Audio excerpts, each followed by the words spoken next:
Total Schmidt Show, 6 o'clock Tuesday night. You're here, I'm here. Today, Eddie Clark, finally. Welcome to Total Schmidt Show. How you doing? I'm back at sea. Here's what you're gonna get from the show. It's kind of like quarantine comedy, except I'm not gonna be home. Actually, it's kind of like quarantine comedy and a combination of all the stuff I've done online over the last year or so. There's sketch stuff, live stuff, stand-up stuff, travel stuff, and of course, conversations with others who do the same things that I do on a daily basis. That's it. That's the whole show. And I'm gonna record it all and put it on the intraweb. Sometimes. Usually late.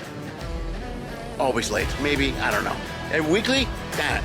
Maybe, sort of. Could be. Either way, sit back. I hope you enjoy whatever the hell it is I put together for this week on Total Schmidt Show. Hey guys, Total Schmidt Show, 6 o'clock Tuesday nights. You know the drill. Interview entertainers. Do me a favor, subscribe to the channel, like the socials, support, subscribe. You can support financially if you want. There's a ticker up there that explains to you exactly how to do that. If you watch the show regularly, you know that I've started taping this thing a while ago and I'm starting to catch up. Last year, 2021, I interviewed Eddie Clark. He used to be a cop and now is a comedian. Maybe the loudest comedian I've ever met in my life. I'm finally getting around to doing it. When we recorded this, his wife was pregnant with the twins. Now those twins are 27 years old. Anyway, enjoying my episode, my conversation with the one and only Eddie Clark. I wish you guys had to scream that out though last night, man, because it probably would have led me right where I needed to go. Yeah, you know, dude, like I said, that spur of the moment stuff is the funniest shit. It is, right? It's like, I know you well enough, but a lot of, you know, we worked a couple cool. times together. I didn't care. It would have been cool. I never like to mess with the guy unless I know. Yeah, you know what I mean? It would have been so cool because it was right there, and like I said, every time I thought to say something, I just passed the exit. Right. Like when you're driving down the highway and you suddenly realize the last second you're in the middle lane, but you have to get over. Yeah. That's what happened. Yeah. I'm like, oh fuck. And then by the time you catch yourself thinking about it, you know you're too the late next, already. yeah, and the next thing has happened already. It's just like an accident. The like, next, I got you. All right, next one. Next one. I'll do the next one. Dude, that's hilarious. Too funny. Dude, I'm recording. I started recording already when you walk in. Cool. So I do that. So, and I always say the same thing. I don't want it to be an interview. We're just we're talking. Nah, you know what I mean? And we can talk about comedy, talk about your kids, your whatever, your past. Whatever. Something like what we just talked about was great. Was the thought process when you're on stage. You know what I mean? When you're thinking, especially when you're thinking of something you were just messing around with, and you know we're in the room. Because you know there's comics in the room, you want to drop something. Especially older comics with experience and know what the fuck they're talking about. It's like most guys, I think they would probably get a little crazy at a moment like that if they have something like, because we were talking about that earlier, you know, WCM, which white cocks matter. Yeah. And when you're a black comic and you're on stage, and we've been talking about that, the guys, he just said it as a joke. And it just hit all of us. We're all comics. It's all like back in the day we first started out. You know, back in the days when comics would actually sit down and write together and didn't worry about who got the material as long as it was funny. Right. You know, remember those days? Yeah. That's essentially how WCM started. That's we're sitting there talking. And I'm doing the show last night, and you guys are there. And I'm like, shit. And I kept trying to figure out how to get it in because I thought about it because I had seen you guys if I went up and it went in my head. And it was like you're driving down the highway, you're in the middle lane, you know. It's like and the exit comes up. Oh shit, I meant to get off that exit. Now you're thinking about the next one, but I'm so busy thinking about the next one, I forget that you have to also drive the car. Right. So that's what's happening. I'm sitting there trying to drive the car, and at the same time I'm looking for the exit. And now I feel like I'm screwing everything up. And you guys are saying, oh, but the only people, and the funny part is we're in the back thinking the same thing though. We're going, should we say it here? Should we? Yeah. Is this where? There's a conference. I don't know. What do you think? I don't know. On a line that would have got a standing ovation, man. I'm telling you. A black. What's the difference between also a professional comic and like a newer comic? Where if you go to open mics or the Improv or different places, it's called playing to the back of the room. Mm-hmm. You see guys play to the back. It happens in New York all the time, LA all the time. Exactly. They play to their buddies, and the crowd's like, what the hell? But a professional comic knows how to keep the room engaged and hit the guys in the background. Yeah. That's what the thought process is. That's because you put enough thought into it. You know, sometimes you don't care. You just go to the back of the room, and that's lame. I love to see a guy like that working in and catch me off guard. And you go, oh, you asshole! Yeah. We were talking about that at lunch today. You know. Well, it's the same thing as when you're working and one of those moments where, you know, professional comics hanging out and one of them just having a bad night and bombs. Right. in the back, we're cracking up. Oh, it's the best. There's nothing better than watch. And the worst part is, you know that person's funny. Sure, you already know it because you know that right. person. And they're in the back and they're just eating it. And you're in the back pissing on yourself. You're laughing so hard. And people are like, that's a damn shame. Why are they making fun of that guy? Because we know he's better than that. Yeah. He's having his day. That's... But let me tell you something, man. One of the things more than anything else in this business, and I don't want to, I'm not going to get a reminiscent thing, but I keep thinking about, like I said, I started doing this in 1979. Yeah. It's how much the stuff has changed. You were talking earlier about, we were talking about the open micers and what goes on today. It's nowhere near what it was when we started. No, man. I'm telling you, man. So they don't understand, like, they don't understand the concept of supporting each other. They don't understand the concept of, when we got in the business, we got into it, obviously, if the opportunity came to be famous or whatever, you know, we know guys that have shot past us. Right. You know what I'm saying? Some of them weren't that good, Sure. and they shot past us. Sure. I mean, it's who they picked. But nowadays, you know, and a lot of us had, I was still a cop when I started doing stand-up comedy. I was guarding the President of the United States. Wow. When I was doing stand-up comedy. Yeah. You know what I'm saying? I was working for the State Department. Yo, man, this was my Lincoln? You were guarding Lincoln? Yes. And he told me I'd be free. That's why he freed you? He told me I'd be free. He got shot, and that fucking Johnson came in for a runner to Trump, the son of a bitch. You know, because just like Trump, man, we never got paid for none of the labor, man. I swear to God. We built this damn country. We didn't get shit. He goes, I'll pay you. Don't worry about a thing. Hey, I'm Andrew Johnson. Y'all can trust me. I'm going to pay you. Y'all can trust you me. brothers, I got y'all. Reconstruction. You heard that shit? You can't spell it, but I know what it means.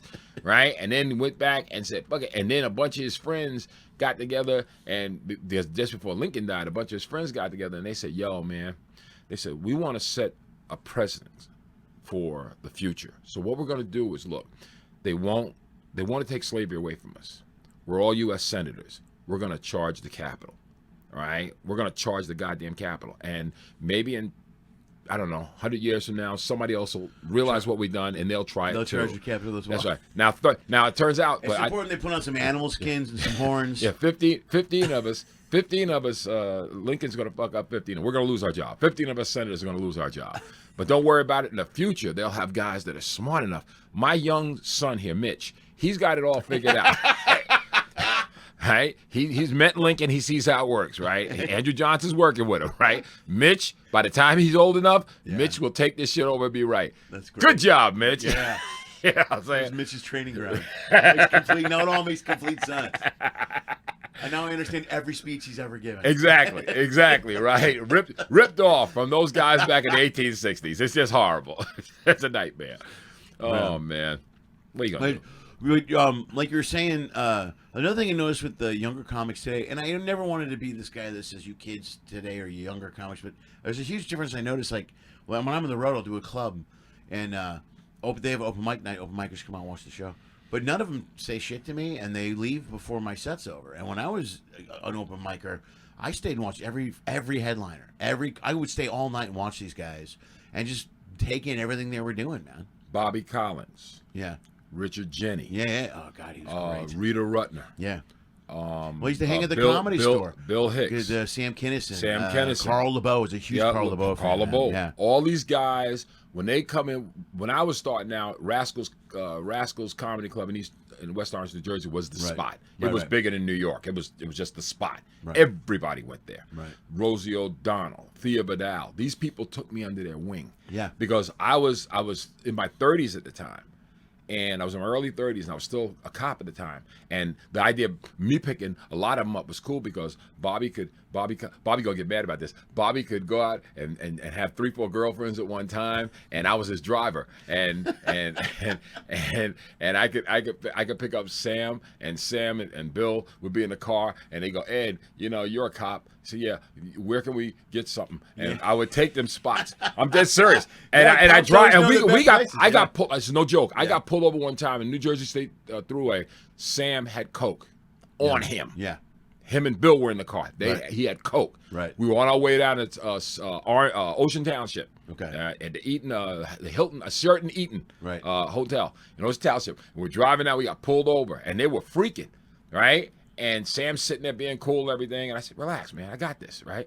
So he pulled over. The guy goes, license plate order. And he looks at me. He looks at Sam. He looks at Bill. And the cop didn't recognize Sam. Really? Did not recognize him, which I thought was funny. Yeah. So I said, yo, not for nothing. He said, if it helps, I'm on the job in New York. And I pulled out my badge, I showed it to him, and we left. Right.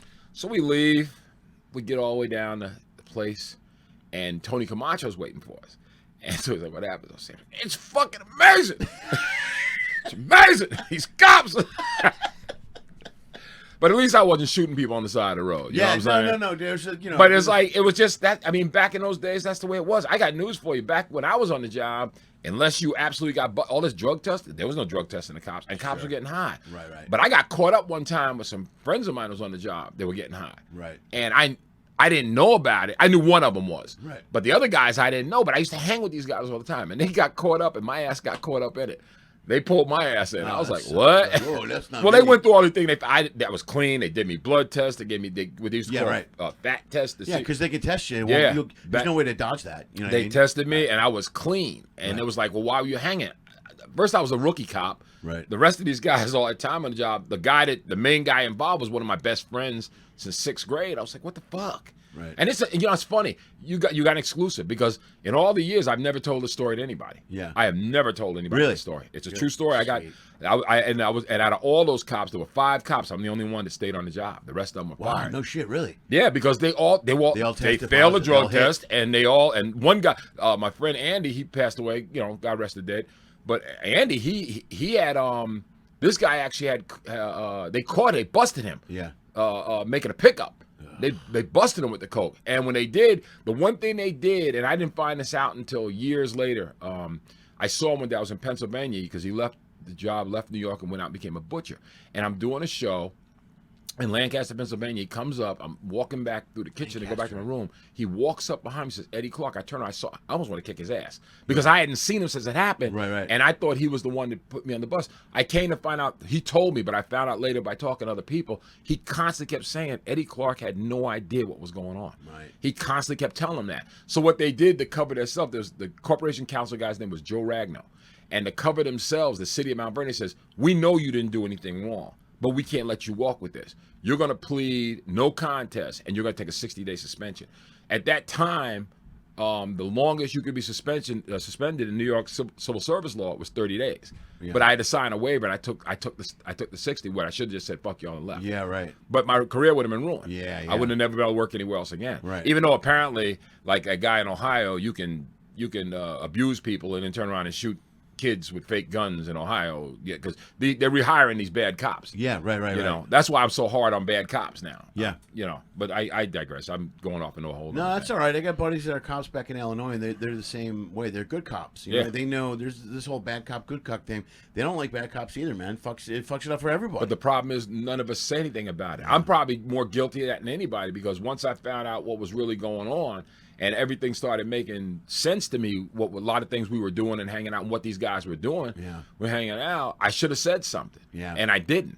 So, I tell guys all the time, I said, you should, if you're a cop and you're a good cop, man, you don't want a bad cop in your house, man. It's that simple. You want to be what? If you're a good cop, you don't want a bad cop in your house. You know what I'm saying? Right. If you're a Klan member, you don't want Negroes walking around. Right. You just don't want that. You've got to expose. Sure. If you find out there's misogyny going on, or they're interracial, then you got to get them out. You got to keep your situation clean. And I always use the Klan as that example. I guess so. You must keep. That's the best example I can give people. Black man using the Klan to explain things. That's it. You just don't need black Klansmen. That movie will definitely raise the head. That movie. People are like, did he say Klan? That movie offended me. I'm telling the truth. A black man infiltrating an organization like that. Those people have traditions. Yeah. You know what I'm saying? They have traditions, and they should be honored. You know what I'm saying? That's just me. For history. That's just me. That's just how I'm a history major. I can't help it. I'm probably the only black man to ever speak for the daughters of the Confederacy in Virginia. I actually spoke for them once, and I had this thing about the Confederate flag to freak people out because I know what the Confederate flag stands for. I think it's wrong. I think it sucks. The Confederacy is bullshit, and I get it. I have no problem with that. Right. But my problem is we allow people. The reason they don't want the Confederate flag is because they went against the United States. They killed a lot of black people. They killed a lot of Northerners. They killed a lot of Yankees or whatever.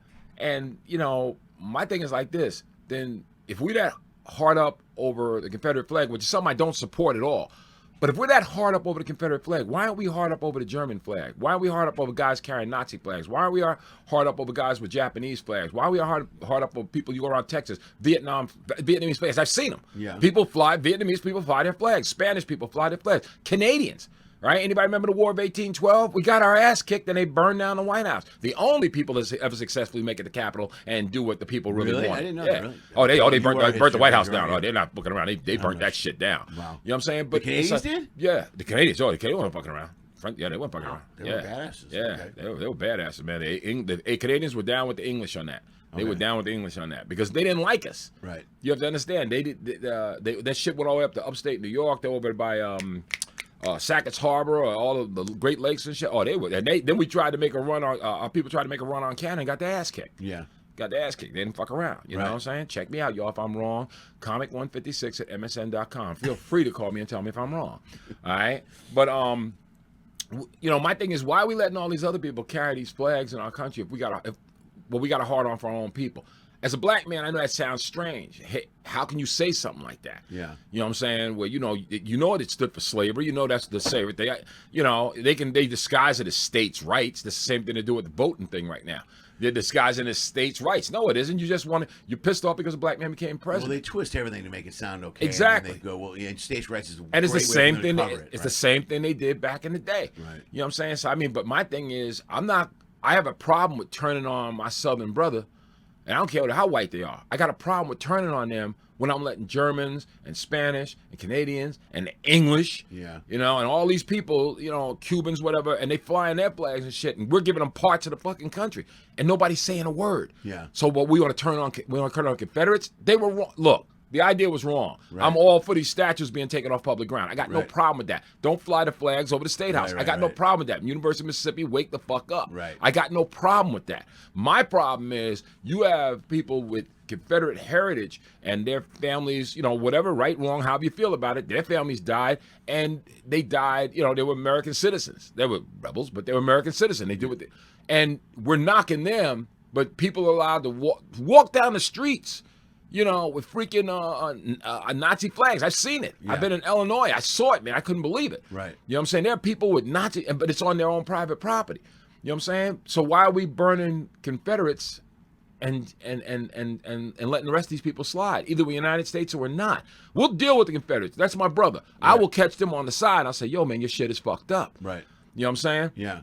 But I'm not going to sit back and glad hand with a German or a Spanish cat or a Cuban cat or a Vietnamese cat and then just outright burn an American citizen. I can't do that. It just seems fucked up, despite what it stands for. Yeah. Well, I guess I understand what you're saying because also, there's something about the country first. You know what I mean? The United States, exactly. The U.S. first. Take, we're all in this together. The Bible says charity begins at home, then she spreads abroad. Yeah. All right. So we got to. If my thing is, let's straighten it out with the Confederate people. Look, you can't have the statues, dude. It just ain't right. We can't do that. Right. You know what I'm saying? You got to remember how the statues even came out in the first place.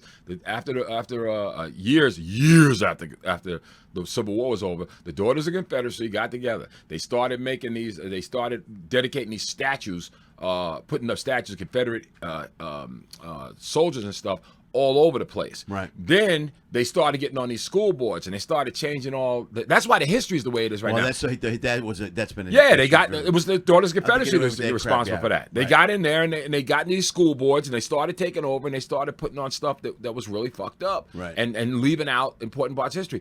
I knew about and retelling it. Yeah. Like my buddy, I don't know, Ted Lyde's a comic out of Chicago. He's a good friend of mine. But they changed in some of the history books. His kid was going to. He's black, and his kid was coming on with history books. They called it the Great Migration. And that's what slavery was called, the Great Migration. Yeah. And he was like, "What the fuck is this?" And called the school board. Lincoln, and rightfully so. You know what I mean? You're like, why would you even consider changing something that way? Lincoln freed the slaves because he was a nice guy. Yeah. That's essentially what I was taught. Yeah. My parents used to tell. I remember my grandmother telling me that movie on Hidden Figures about the black women that helped with the Apollo line. Because you got to remember, all we ever saw was white guys with crew cuts and short skirts with cigarettes and pocket holders. Sure. That's what we saw on TV and everything. Yeah.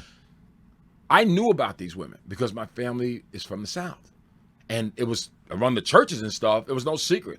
You work for NASA. You didn't make a big deal about it because if it got out, you kind of lost your job. Yeah, right. Because they didn't want anybody to know. But they had no problem letting people know that we were domestic servants and all this other kind of stuff. Right. You know what I'm saying? Right. You know, people don't realize it, but even the job of serving food on a train back in the day, being a waiter, right? Black folks had to fight to get that job. Right. Really? You know? Yeah, that job didn't just come to us like that. White people didn't want black people serving them their food. There's a lot of history that people just aren't hip to, but they call it critical race theory. You know, oh, well, if you tell the truth about what happened, then it's a beef. You know what I'm saying? I'm like, wait a minute, hold it, man. Truth will set you free. You can't tell me you believe in that same Christianity, that same Jesus, that same Bible, right? And then you deny yourself the truth. The whole Jesus was based on the truth, right? And that's why they killed him, man. Yeah. You know what I'm saying? That's why they killed him. They killed the cat because he told the truth. He didn't play games. Yo, guys, check it out. He walked into the temple, man, when the cats were sitting there doing the money changing and stuff, man. And he overturned the tables and went crazy. Right. He was like, yo, where's my cut? Right. You know, and apparently that's the way a lot of these preachers today have interpreted it, because today they getting their cut. Yeah. Hello, right, Joel Osteen. Yeah, right. Dude, he's getting a little more than his cut. He's getting his cut, man. Well, the key is to develop your own religion or your own house, and then just be in charge of it all. They'll give you everything. It's insane, man, and it just further divides people. That's why we thank God. You know, I know it sounds corny and it sounds like I'm trying to run it up, but I tell you something. That's why I say thank God for comedy. Yeah. Because I'm not equating us to Jesus, but let's face it, you know, comedy is probably the most true thing, especially in the public. It's probably one of the most true things you can hear today. Yeah. It's straight up. We don't, you know, we tell our stories. We tell them as we see it. And that's what makes it so cool. And that's why I wish most of these kids today would go back into doing what we used to do. I wish they'd write together. Yeah. I wish kids would learn. You were talking earlier, I know I'm kind of jumping around the place, but you were talking earlier about how you went to this thing and they got the kids out there at these open mics. Yeah. They don't come see you. Yeah. I walk in the clubs. I was up in the Comedy Works in Saratoga, New York. Okay. Before I came on the ship, and they'll have an open mic, and I walked in, and I saw the kids, and they're like kind of talking to each other, but most of them on their phones. Right. And I was talking to the manager, and I just stopped, walked away, and said, "Excuse me a minute." And I said, "Can I have your guys' attention? Can I talk to you for a minute? Right? Are you guys all open micers?" And they're like, yeah. Guys, let me explain to you what the deal is here. You're all sitting around like, you know, you're in competition. Comedy is not about competition. All right? I give you an example. Jack Nicklaus said it best. They interviewed Jack Nicklaus at the end of his career, and the guy said to him, "How many golfers do you think you've beaten over the years?" He said, "I've never beaten a single golfer." And he said, "I don't understand." He goes, "Because I don't play against other golfers. I play the course." Right. And that's what I try to explain to these kids. Work together, do open mics, hang out with each other, call each other, come up with ideas. Don't worry about whoever the bit fits whatever the bit that you guys write, whoever it fits best, that's who you hang with. You know what I'm saying? Write together, hang together, man, and stop acting like it's when y'all come in here, y'all should be throwing ideas past each other like crazy. Yeah. And don't worry about who gets the bit. You know what I'm saying? If it falls naturally in your thing, and they were fascinated because they didn't believe that back in the 70s and early 80s, that's what we all did. Yeah. I didn't even have to know you. We'd be on the road together. I'm in the room next to you. Hey man, check it out. Boom. And we just start talking, and we're at lunch. And you just work the bit out. Well, 90% of the time too, like I always go, dude, I'm gonna use that. Is that cool? You know what I mean? I'll double check, or I'll go, dude, you should do that. And there's not like to me, it's like whoever comes up with the idea first and kind of goes down that road. Yeah. If you do the heavy lifting, I go, dude, you gotta do that on stage. Or like there's a million times I'm with somebody. We were with Glenn last night. Remember? He wasn't. I go, dude, you're funny as shit. Exactly. You're really funny.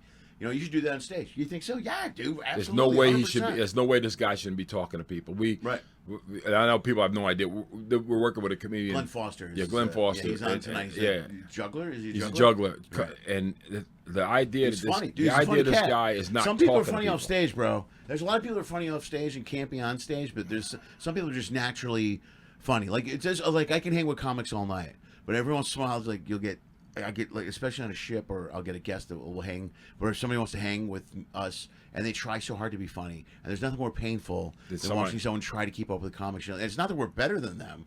we're just naturally funny people. I think that's just the way. That's why you gravitate toward this. And so to us, it's like, how many you drop a line? Sometimes you don't even think about it. You say something, and you're like, oh crap, that was good. You know, it happens a ton. Yeah. So, and he was one of those guys who just naturally is bam, bam, bam, bam. And you're like, dude, that's too funny to not use. Yeah. Yeah, and I see it all the time. I usually with people, if I'm with civilians. Yeah. And they're coming over. Same thing, civilians. Yeah, the straights. Yeah, but if I'm with the straights, and they're sitting there and they're trying to be funny, I have no problem with actually stopping and telling them. I just do. You know. Oh, really? Do you? And one of my first one of the first lines I'll use on somebody is they're trying, especially if there's other comics and we can all tell that the guy's not, whoever the person is not kicking it, and they all kind of look. We all look at each other, and that's when I just say, "Let me ask you something, man." I said, "This comedy's not as easy as it seems, is it?" Yeah. That's the first line. Yeah. And the guy goes, "What do you mean?" I said, "Look, dude, you seem like a nice guy. Yeah. Just talk to us. Yeah. You don't have to impress us. I mean, just talk to us." I might throw out a leave it to the pros kind of funny way, you know what I mean? Because I can't have a hard time. I don't want to put him in his place. I try to be too nice. You know what I mean? Well, that's what I do to hecklers. I do hecklers the same thing. I said, I'll sit there. Well, hecklers are we have the lines we can rip a heckler apart. But the first way I usually start out with, I'll sit there and I'll say something. And I'll just stop for a second. I'll pause. Yes. I won't say a word. And I'll look at everybody else. I say, not as easy as it seems, is it? Yeah. All right? I've had guys that have actually challenged me, right? Dude, I'm funnier than you. I said, you know what? If you know that in your heart, because that's my attitude. Right. I said, come here for a second, right? And I've had a guy do it. One guy was sitting there, had this beautiful woman. I was staring at her whole night. Had his wife or whatever, his girlfriend or something. I took the damn microphone. I called the guy up, and I put the moved the stool up. So I put the mic back in the stand. I said, yeah. I said, what's your name? And he told me. I said, your world, baby. And I went and sat down, and I drank his drink. Oh, did you really? Oh, yeah. And people were cracking up watching me because once again, I'm showing you, man, it's, I'm sitting there, I'm goofing. I got my arm around his wife, and I'm sipping the beer. And I said it hard enough. I said, this guy's not as good as I thought he was. And I was sipping. I said, yeah, you want to go back to the room? And it's like, now, and everybody's dying, but and he got it. And most people would have thought the guy would have got pissed off. He didn't. He goes like this. He goes, I get it, man. I said, no, I'm going to get it. You keep going. Right? Because it's like, I think a lot of guys, and once again, we were talking about Otto and George earlier, Otto Peterson. Otto, if you tried heckling him, he'd rip you a whole new ass. Yeah, right. There are certain comics, you go after him, and you do it at your own peril. My attitude is, man, I'll hit you with the soft noodle first. Right. You know what I'm saying? I'm gonna hit you with the soft noodle first. I'm gonna give you a break. Right. Because I'm gonna give you a chance to pull especially if you're with your girl or something. I'm gonna give you every chance in the world to pull it back out. But if I do let it launch, it's on. Yeah, right. If I let it launch, it's on. Well, I used to do, because I was such a big Kinnison fan. He was one of the guys that inspired me to be out there. So it was him and LeBeau. So early on, dude, I used to throttle people when they would do anything. I mean, I would throttle them. And then as time went by, I had a club owner. Ken Stevens told me this once. Ken Shapanik, Stevens, whatever. He ran the KG Riddles in Chicago on the South Side for years. Yeah. And he goes, dude, you can't do that because you're a big dude and you scare people. And I go, no. And also back then, I had hair, dude, out to here, like a mane, like a lion's mane. I wore tour shirts and flannel, and I was a big dude, bigger than I am now. He goes, yeah, you're scaring the crowd. And I noticed, I started to pay attention to it. I alienate a room. If I attack a guy, they'll laugh initially, but then I scare the shit out of the room. And it's hard to get a laugh the rest of the show. They're just tight. So now I flip it and I go, I turn the room against them, which is really easy to do. It's the same technique where you don't attack them. But I'm always like, that's what you're bringing to the table? That's what we stopped the whole show for. You sat there for 25 minutes, and that's the best. You hit them with the soft noodle. And because then the crowd is right with you. And the second you lose the crowd in any situation, you're screwed. Although Bill Burr does that. Bill loses the crowd on purpose and then gets them back. Some guys do that. I don't do that. Picture the same situation you had. Yeah. But picture being 6'1", 285 pounds and black. Yeah. No, because I get it all the time. Yeah. I had a real. You're energetic dude. I have too, to man. be conscious because I'm loud. I don't need a microphone. No. I'm loud, and my voice projects. Right. And one of my biggest problems I used to get. I remember my first manager was Lizette Camacho, Tony Camacho's wife, the one that passed away of cancer. Okay. And I remember one of the first things she told me is, when you on stage, you have to remember, first of all, you used to be a police officer. You look like a cop. Yeah. You're big and you're intimidating. So when somebody heckles you, you can't be so quick to go because you're loud. And even though it may be funny, you're scaring people. You're the big and she said it straight up. You're the big scary black guy. Yeah. You suddenly become. Well, actually, she said a big scary nigga. That's what his exact words. Okay. That's the exact word. You say it, I'll kill you. Yeah. But actually, if you say it with one G, we'll let it slide. I won't even say the N-word around. I won't even say that phrase, the N-word. Yeah. But no, she said that. I'll never forget that. And it wasn't until, and now I'm getting ready to wind down my career, it just dawned on me maybe about 5-6 years ago how big I am. It just never occurred to me before. I always saw myself. Well, you've been in that body your whole life. You know what I mean? You don't know. Yeah. I'm like Baby Huey. It's never. And you also know your intentions. You know what I mean? Like, I know, like, my daughters say all the time, like, why are you, like, Dad, are you angry? What's going on? I go, no, I'm fine. Why? Because you look like you're angry. I go, no, I'm not. But I know I'm not. I know what my intentions are, but they don't. And if you're a big dude and you're loud and energetic, people automatically like, what's going on? Two guys also mentioned to me a few years ago, Earthquake and Lavelle Crawford. Okay. And both of them guys are bigger than me. Earthquake's a big dude. And they both told me. I remember one time I was at Charlie Goodnight's in Raleigh, North Carolina, and I was bombing. Yeah. And I was open. I had headlined the whole week, but the week Thursday night came, and he came in for one night, and I featured, and I bombed. And I remember I got mad, and I started like breaking down the crowd. And they went from, he's funny, to all of a sudden they got quiet. Right. And these were a room full of black folks, which is, right. It's hard to intimidate a room full of black people. Right. And they suddenly got quiet, like, what the fuck? I saw one brother, I thought, reaching for his piece. Right. He said, I have to get this fool. Yeah. You know what I'm saying? And then I walked up the stage while the MC was up. He told me, he says, yo, man, you can't do that, man. You're too damn big, bro. Yeah. He said, you go outside, man, and somebody will just shoot your ass. Yeah. He said, because these people think you're dead serious. Yeah. And after that, I said, fuck it, and I quit. Yeah, I quit. I didn't go back the rest of the week. I told Tom Williams was the owner back then. Yeah. And I told him, I said, yo, man, he said, 2 words, what? I quit. I went back to my hotel, got my stuff, and I left. No shit, really? I didn't get paid. I just left. Really? I was so humiliated because I had been killing. Yeah. And then you get there and, dude, like that. that's tumbling. Dude, like you said, Nolan Ryan, again, you know what I mean? Every once in a while there's a night where you're like, what the... Saying that we started that conversation with a comic dying. Yeah. I mean, it's been I remember the last time I died was in Huntington Beach. It caught me off guard. I'm like, I was closing. Feature went up and crushed. I'm like, yeah, this show's gonna be great. I couldn't buy a laugh. I'm like, oh my god, it's been a long time. And then you're right, it's the worst feeling in the world. But every once in a while, it happens. It was called the Blue Light Comedy Tour. It was out of New Orleans. I forget what ship it was on. It was either the Glory or the Valor.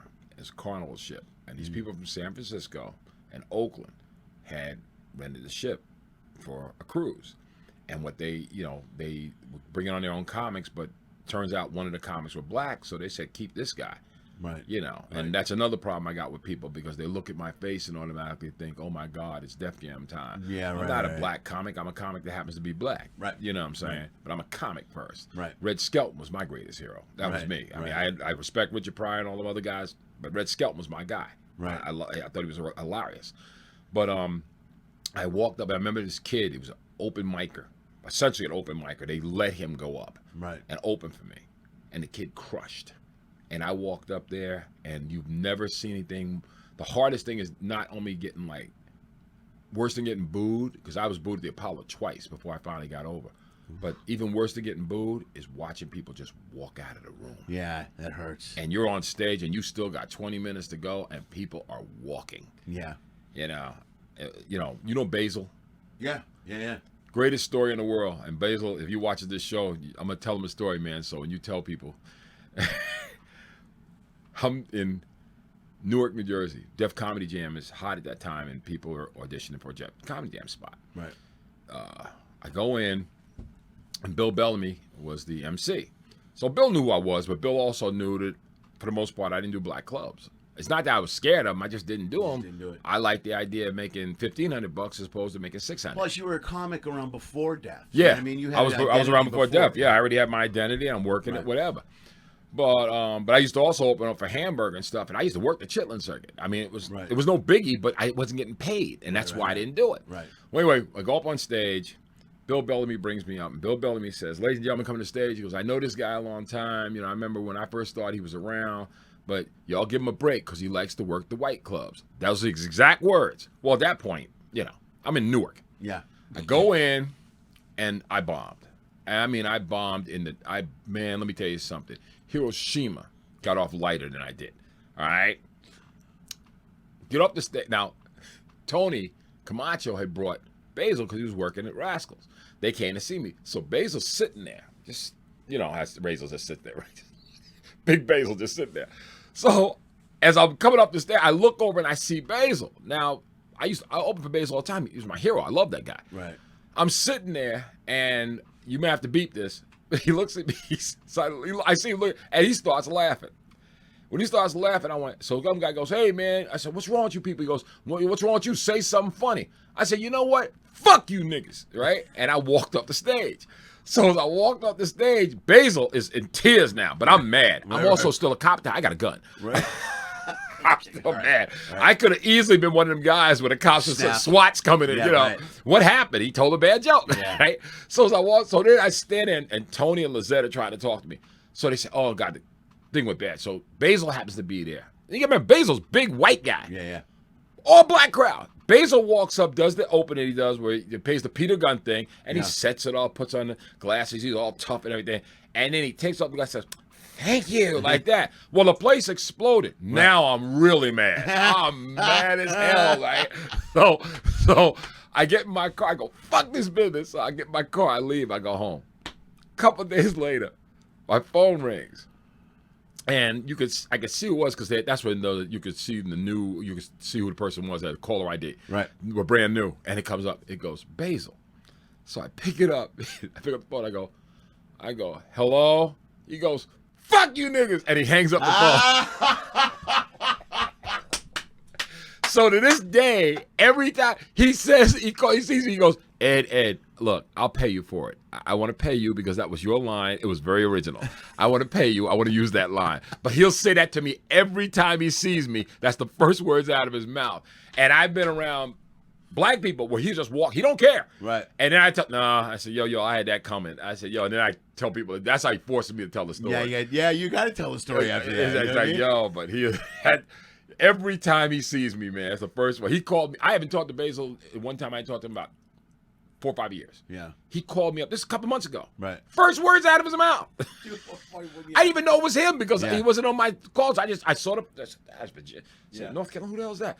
And I picked it up, and as the first words out of his mouth, I said, "You son of a bitch." Because I knew it was right away. Yeah. And Tony Camacho, he'll call up Tony, and they'll sometime get me on the phone. Tony will call, "Hey, Ed, I just want to talk to you." "Oh, somebody's here that wants to speak to you." And first words out of his mouth. Dude, I love that when you get a catchphrase, like 2 words, you know who that person is. Oh, yeah. I got a buddy I worked with for years, Mark Woodhouse. He was from the Buffalo area. I know Mark Woodhouse. Yeah. I haven't talked to him in years. I should probably call him. But we used to work Comics Cafe together. Yeah, he used to open for me a bunch on the road, and we used to go on the road together and hang out. We played Madden constantly, but he would call my house, and when I was home, and at the time my wife would answer the phone, and he would just go, "Hey, what are you wearing?" So he'd say that to her, and I go. I look at her one day. I go, I go, "Who is this?" She goes, "It's Woodhouse." I go, "What's he want?" He wants to know what I'm wearing. I go, "Give me the fucking phone." I go, "Hey," I go, "Dude, you can't just call here and ask my wife what she's wearing, dude." And so now every time he calls me, he's like, I'll call him. He'll go, "What are you wearing?" So he says it to me every time.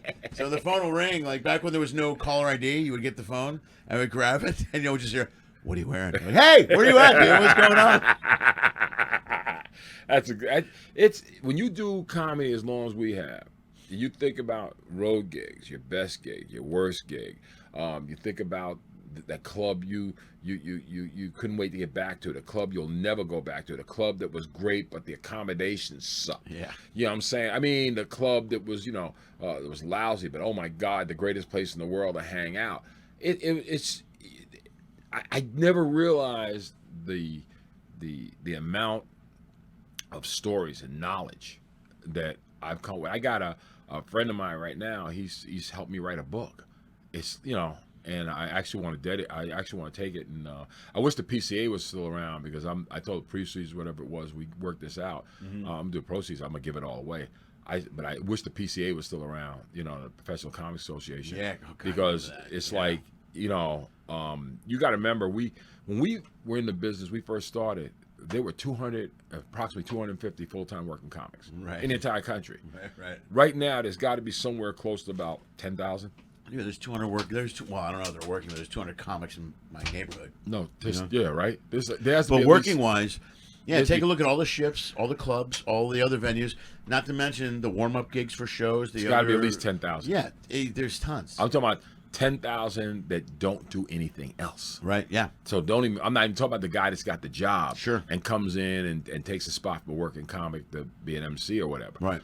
I'm talking about this. There's got to be at least 10,000 people in this country that do nothing. I was a rarity when I first did that. Well, getting back to when I first started out, I was always blown away and amazed when I would be at a club or be at the Comedy Store, and a guy would come in from off the road that had been working the road for 25 years, and that was the guy I was like, oh my God, this guy works the road for 20. This is what he does. He tours.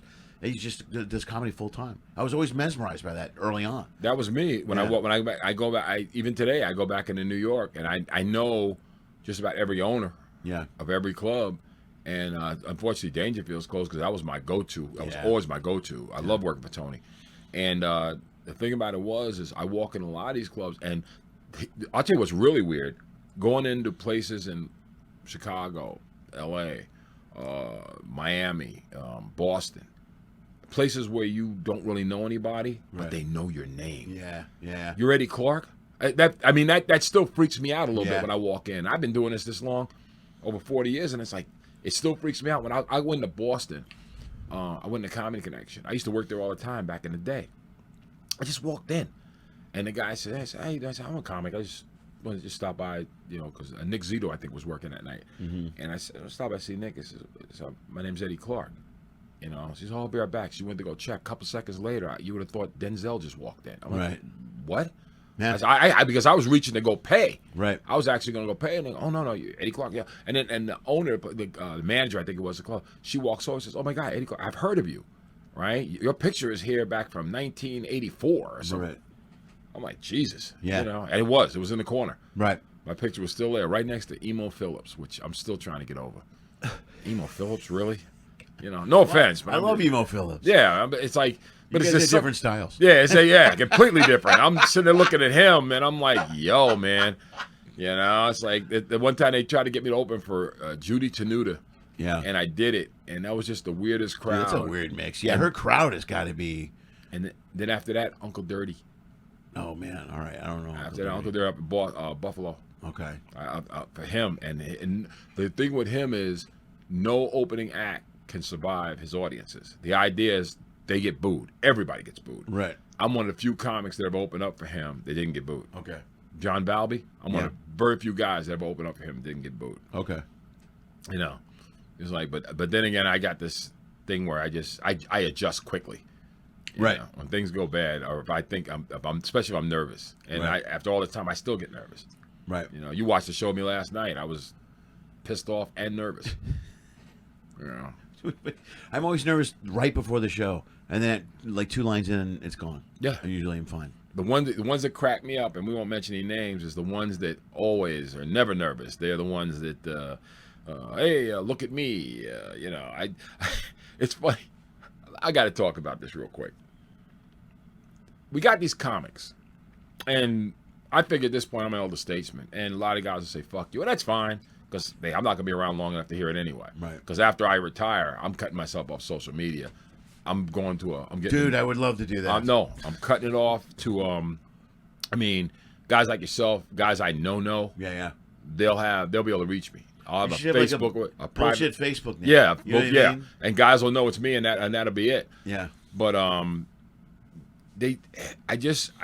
understand. We were talking about this last night. I understand the idea of what the new publicity is. I understand how it works. I understand how the media works. But I think it's too much ego in this business. I think some of these guys, their egos have gone absolutely wild. You know, no one cares, you know, that you can't get on a ship today. because of a procedure. Nobody cares that you missed your flight. You know, I mean, I missed my flight. So as a result of which, you people that were planning to come see me at so-and-so Skyline Comedy Club in Appleton, Wisconsin, look, don't kill yourselves. But I'm not going to be able to make it. Please, folks, don't hurt your wives. Don't hurt the kids. I mean, that's the way they come off. It's like, yo, man, people, I tell a lot of these kids, especially on cruise ships, and cruise ships is,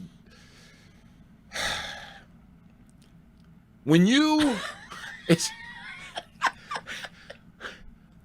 nobody, and I mean nobody, is sitting back saying, honey, what do you want to do this week? Right. You want to go to Hawaii? Or do you want to go see Eddie Clark on the USS Valedictorian? Yeah. You know, so we can watch him do. We got 3 sets. Yeah. So we can watch him do 2 same sets on one night. Right. 2 of the same sets the other night, and 1 new show on the last night. Like, hey, wait a minute, Lenny Schmidt's doing the crossing over to Europe. You want to jump on that? Let's jump on that. You know, it's. I'm not doing that until Tuesday. The difference with cruise ships is bad, but with the land it's different. Yeah. Because you're going somewhere specific. And yes, if you're from Chicago, right? If you end up in New York and you got fans in New York, yeah. man, If you got to draw, guys, I'm gonna be in it. Yo, then it's a big deal. Yeah. But this thing, you know, but it's the you look at some of these Facebook pages. They do that on Facebook so they look like they're better than they are. They do hey, I apologize to the whole city of St. Louis. Yeah. Like, what do you mean the whole city of St. Louis? No one knows who you are, dude. You're just, there's a difference between, comedy show, even on the ship, dude. We're all known as the comic. Everywhere you go, exactly. People are like, hey, it's the comic. It's the comic. They can't remember your name 15 minutes when they get off the ship. They don't remember your name. A handful of times I'll get someone that'll remember my name. There's a few that don't remember my name, but 99% of I was on the 99.9% of the time. And I was taking that lift. They have a lift that goes from one side of the dude. Everybody waving. Hey, it's the comic. Hey, it's the comic. Not hey, one person is Lenny Schmidt. Not one. Man. I'm waving. I got it all on video. It's the comic. It's the We're comic. all known as the comic. Yeah. And I try to explain it, but it's like I say, look, you have a better chance of making what's the worst team in the NBA? Making the Bulls. Knicks, the Bulls right now. Bulls it was the Knicks before. Yeah, Bulls not good. But making the Bulls roster, you have a better chance of winning the Masters. You have a better chance of hoisting the Stanley Cup as a Vietnamese soldier at 80 years old than you have of ever getting on the Tonight Show or Jimmy Kimmel Live or getting an HBO special. Oh, you can go to Amazon and tape something and they'll pay to get it put on or some crap like that, Prime or whatever. But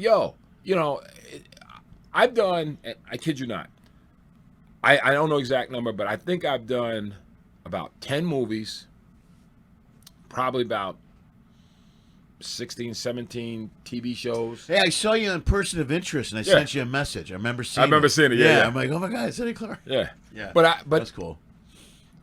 2008, Law and Order SVU. You played a cop too. Yeah. That's a stretch for you. Yeah, exactly.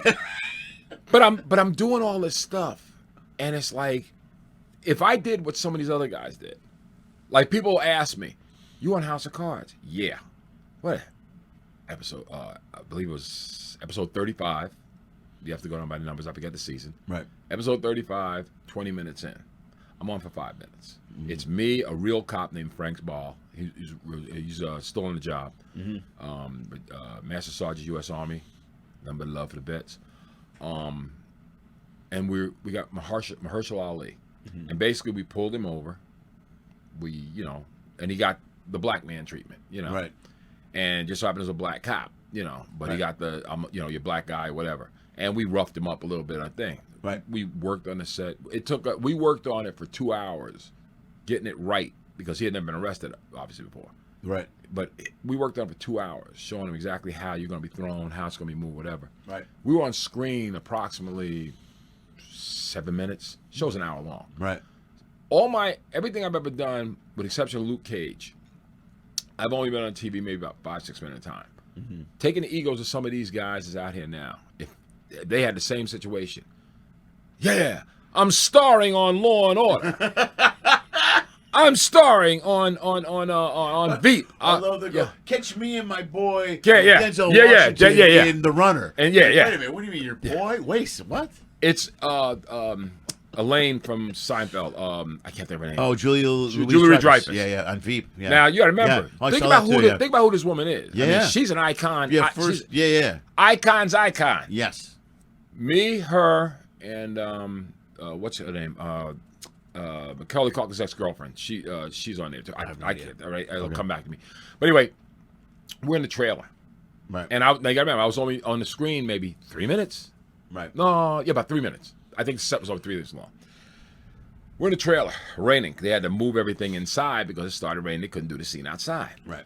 So we're sitting there, and Julia Dreyfus comes in, and small little thing, nice lady, but I'm thinking, oh my God, let's get out. I don't want to be around. She probably wants us around. Hey, how you doing? Good to see you. Oh, you're Eddie. How you doing? Walks up to me, hey, appreciate what you're doing. Blah blah blah blah blah. And she comes back on. Tony Hale's sitting in there, and we're all sitting there horsing around. And she goes back over Anna Klumsky. Okay. Anna Klumsky, okay. Yeah. So we're all sitting there, and she goes, "Oh my God!" So somebody said somehow there was beef stew at the wagon. At the wagon.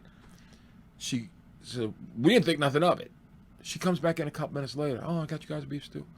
Julia Louis-Dreyfus, for Christ's sake. Right. You know what I'm saying? That's cool. It's the same thing with Mahershala Ali. Yeah. I have Mahershala Ali's email and his cell phone number. Right. Never use it. Yeah. But I got it. I mean, the dude was like, me, him, Frank, regular guy. Right. You know what I'm saying? Yeah. Same thing with Kevin Spacey before he started putting his hands down boys' pants. You know what I'm saying?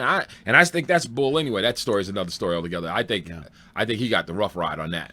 But the thing about it is, really, I think it was right at that fucking tip of the Me Too thing. And that's what was going on. And my thing was, first of all, it happened, and I don't care, you're straight, gay, whatever the deal is. If you're a man, I find it hard to believe that you run to your mama to say another man put his hands down his pants.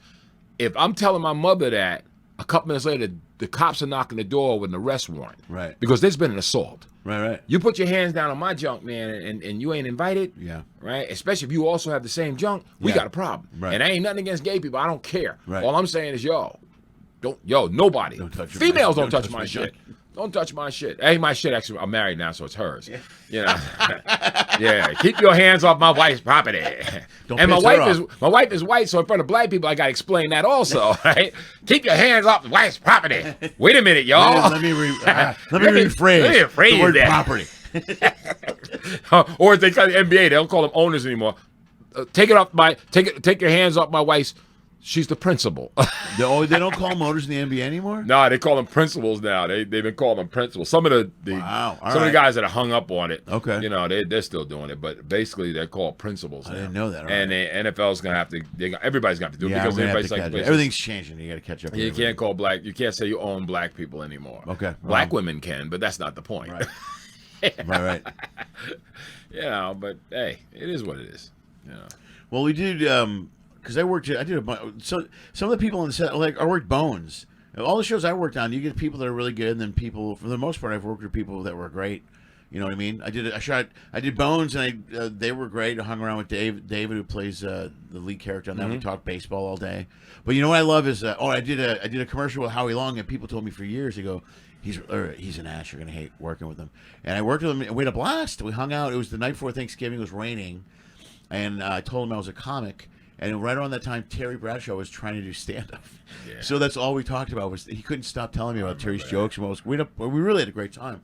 But I love, I have friends on Facebook who they'll work on a show or a production, and they'll take a screenshot of a text of of something they got from them, like if they're working on a set, and it's like, hey, can you get me hey, congratulations, or any text, any interaction, and they'll post a screenshot that they know, like a text from Jack Nicholson. I love this man. And it's like, hey, can you bring my dry cleaning up to the thing or whatever? And you're like, dude, why are you showing that text? Exactly. And it's always a celebrity's name. And it's like, I just want you to know I love this guy. There's the comic ego. That's the kind of stuff I've been talking about. Right. And that's what these guys do. I know a guy that hangs out with be actors, character actors. Right. You'll see them a lot of stuff, but they're always on just as the guy stand in the background. You just kind of get to know that face of certain movies. Yeah. I know one guy in particular, man. He lives off that. Yeah. He builds up the person bigger than their own publicist is building them up. Right. You know, here's a point. Here's Sopranos. Here's what you're going to do. We're going to put you on this. You're going to get shot by Paulie, right? We want you to beg for your life, and you're done. All right? Here's a Casino. We want you to stand over here. We want you to stand here when they're burying Joe Pesci, which is just stand there. Yeah. And you get these guys that'll come out and act like they're their best friends. Right. You know, I grew up in Mount Vernon, New York. My Denzel Washington's mother, Lena, and my grandmother, Gladys Seward, were friends. Right. Went to church together, nice people. Wow. All right. I wouldn't be in this business right now if it wasn't for Lena Washington. Really? Yeah. She used to have a beauty parlor on East Sydney in Mount Vernon, New York. And I was walking a post, and I was doing comedy at the time, and I used to go in there and talk all the time. I knew who she was because of my grandmother. And I wasn't really thinking about Denzel because, okay, carbon copy. He's on Broadway a little bit, big deal. Right. To me, that's, my age, 20s, big deal. Right. I wasn't thinking much about it. But she was always very nice to me. And I'd go in the beauty parlor, and we'd hang out, and she was always so nice and everything. And I never forget one day I was sitting there, to some ladies were in a beauty parlor, and I'm goofing around. And she pulls me aside and says, Edward, listen to me. You don't want to be a police officer. I said, what? She goes, you don't want to do this. This is not your calling. I said, you love comedy too much. You ought to do it. I used to tell Denzel. And she broke it down to me. She said, how do you think you ended up in military school? Because after I sent Denzel to LaSalle, I talked to your grandmother, and that's how you ended up in Carson Law. Yeah, man. He went to LaSalle up in Albany. Yeah. Yeah, Latham, actually. He went to LaSalle, and after, a little while later, he said, oh, look what it did for him, and look how he's good, and and this and that and that and that. And then next thing I know, nobody said nothing to me. I just woke up one morning, and my ass was in New Bloomfield, Pennsylvania. Really? Yeah, I was in military school suddenly. I'm like, what did I do? Yeah. You know, but it made me want to join the Marine Corps. Right. Because at that point, I figured if people are going to make me fight, I'm going to be with the guys who's going to get out. Right. My bad. One of the baddest guys in the world. I looked at the Air Force and the Army and the Navy and Coast Guard. I was not impressed. I said, no, these guys are crazy. They're going to make me crazy. And if I may come out with only one leg, but damn it, I'm coming back home. Wow. You know, and that was my attitude. I said, if I end up going to Vietnam, I'm coming home. Right. You know, and I figured these guys gave me my best shot.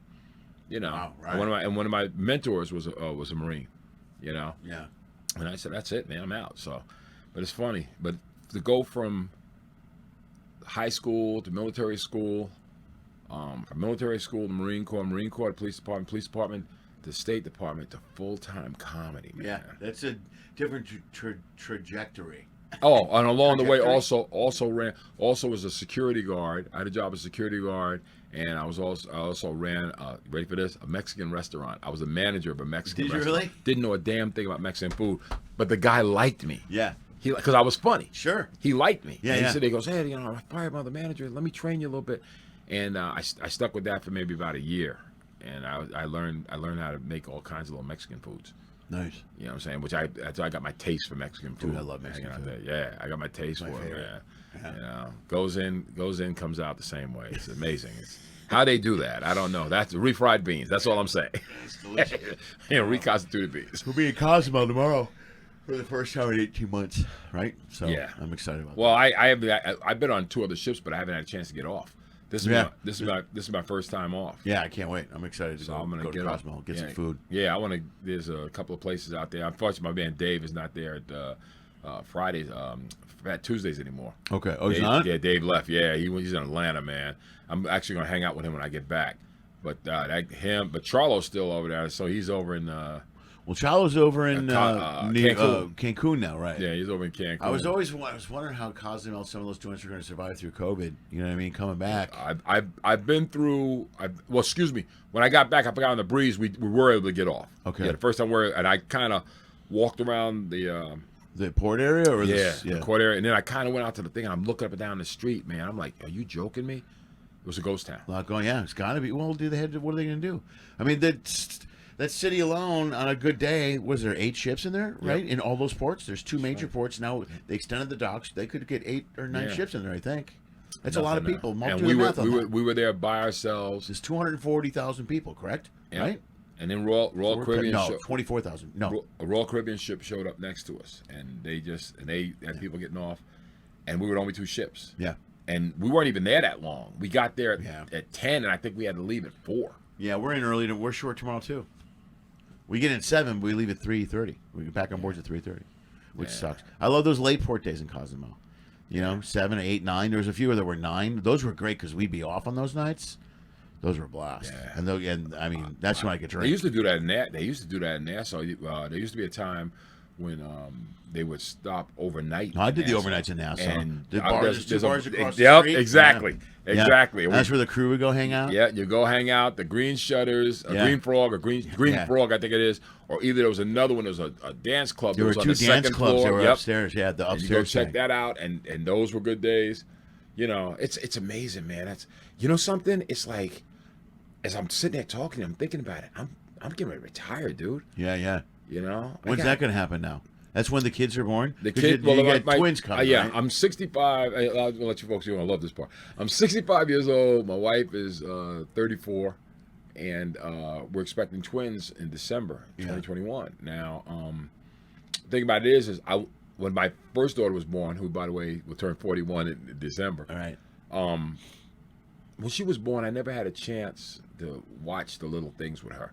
To watch her grow up, to go to bad recitals, or watch her run races, or play tennis, or whatever she was doing. Right. You know, PTA meetings. I missed all that because I was on ships and working on the clubs all the time. Right. So I got another chance to have kids, and I married a younger woman. And I mean, let's face it. I mean, I have a bit I actually do about that. I said when she walked up and told me, I remember when she told me it was twins. I remember watching my Corvette disappear. Yeah, my boat disappeared. I never wanted to get a hard on again.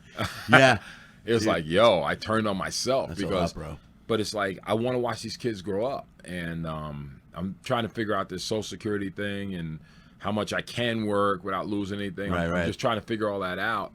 But I know no matter what, when I leave here, I leave my last ship. Yeah.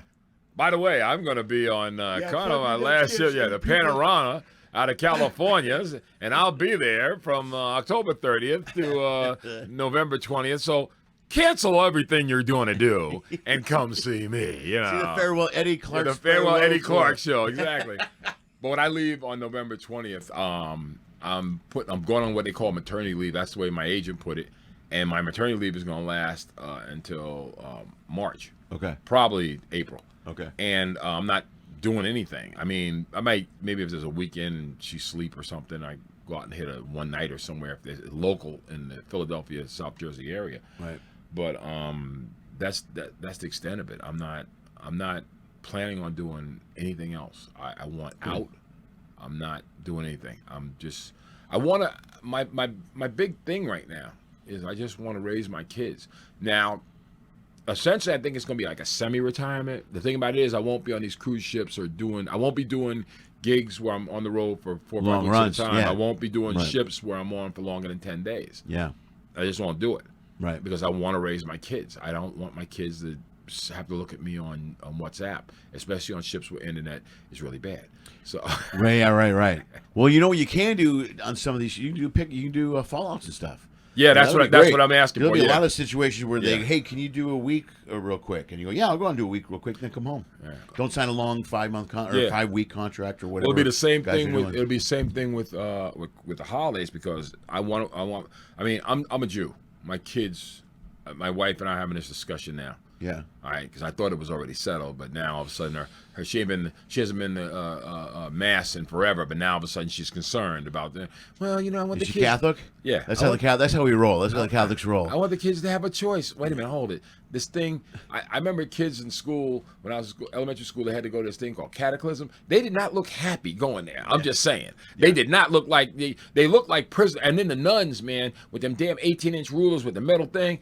Yo, you didn't have to be Catholic to get popped. Yeah. They'd pop anybody. Yeah. Well, if you Them were bitches was crazy, if man. you were in mass or if you were in school, they could pop anybody. They pop in. Yo, I was not Catholic. Yeah. I was out They there, don't man, care. screwing around. They don't ask. They don't go, hey, are you Catholic? You're not? Okay, I'm going to walk away then. Yo, they no, man. She told me, and back in my day, you had to obey when an older person told you. Sure, something yeah, like you the church. elders, yeah. She said, stick your hand out. And like that. And she took a ruler Yeah, right yeah, across my that knuckles. hurts, man. And I wanted to say shit so bad. Yeah. But that was the 60s. Yeah. That's like the Blues Brothers scene. Shit, fuck, shit, fuck. Yeah. I wanted to say shit so bad. And I was like, yo, but I remember, I thought about it. I said, well, I'm not going to tell my mom, man. You know, I was like, what happened? Oh, I fell. I ain't going to tell my mother, you know, somebody from the church had to Yeah, correct you don't me. tell you. That's great. I never told my mom. I went to Catholic school. I never told my mom when I got in trouble. I went to the office. I would get in trouble all the time.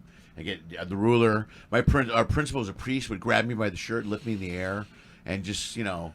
I remember once it was school mass, and I came in and walked, and I got my communion, and I'm walking up, and I put my arms up in the air like I was cool, you know, and all the kids laugh, and I sit down, and we're walking back into school, and I hear the principal priest go, Mr. Schmidt, can you come here, please? Yeah, no problem. And I mean, he scared the crap out of me. He was going to throw me out the window. He's like, don't you ever, you respect the Lord. And I'm like, I'm sorry. And you think I told my mom that? Hell no, I didn't tell her that. I was only hoping he would mention it. My mom picked me up that day, and I'm like looking at him, I'm looking at her, I'm looking at him, looking at her. I'm like, my Father Paul again. What a show. The Inquisition. Here we go. That we go away. But the Inquisition's here and it's here to stay. But it's funny being black and Jewish too. It's because for me it's weird because my kids, if they end up going, like I told my wife, I'm not gonna be crazy. I mean, I may even decide to join a Reformed temple just so they can have it. Because I told them I have no problem with Halloween. I mean, a lot of my Jewish friends do, but kid want to go Halloween, go Halloween. Right. You want to go Easter and play with the Easter Bunny, knock yourself out. Just remember what time Passover Seder starts. That's all I'm saying. There you go. That's good. But you know, you want to go get in a bunny outfit and be a kid. Yeah. Religion is too busy trying to control people. Right. And that's somewhere I can't go. I want my parents always wanted me to have a healthy respect for God. I got that. Yeah. That's no problem. Right. That's all I really want for my kids. Sure. But it would not break my heart to have to spend $20,000 for a bar mitzvah. It would not kill me. Right. You know what I'm saying? Because the idea of as a Jew, man, sitting back and watching your kid read from the Torah, man, that's cool. That's really cool, man. Yeah, that's like confirmation for you guys, you know. Whatnot. You know, it's one of the things the parents look back and say, yes, my son is now going to be a religious criminal. That's important. Good. So now, your kids, my son or my daughter can confess her sins every week. There you go, and they confess their sins and go off and commit regular sins. crimes. And of course, my kids, because they're Jewish, it'll be white collar crimes. Sure. So it's important that they know what jail they're going to in time and what God to thank for that. Right. There you go. Now the bases are covered. It's true. All right, man, we got to wrap this up. Let's go. It's been an hour and... really? Yeah. We've been talking that long? An hour and 15 minutes. I don't remember what I said. I don't remember either, but I know I was going to get my clothes after 20 minutes, and now they're sitting in the dryer. Yo, man, it has been a long time since you and I have had a chance to actually rap. This is the first time we've actually had a chance to rap. Yeah. And I appreciate it, and wish you guys all the best in the world. And if you don't mind, a little shameless plug. Yeah. Do it. Go to YouTube. I got a thing called Unvaccinated Voices. It's not about things. The idea is, and it actually deals with the black community a lot. And the deal is like this. You know, when you have a disease, the idea is to try to clear out that disease. The disease that people think we suffer from is the truth. Well, and the vaccination makes you not want to tell the truth. Well, we're unvaccinated. Our voices are unvaccinated. We invite everybody to come out. And you can find that on YouTube. Please subscribe on YouTube, Unvaccinated Voices, or just check it out, Unvaccinated Voices on Facebook, and Unvaccinated Voices 2021 on IG. So I got everybody out there. If you get a chance, check me out. Perfect, and I'll put it in the bio too of the video or the interview. Dude, congratulations on the kids, and enjoy the mini retirement. And I'll see you soon. I'm Eddie Clark. We'll talk again.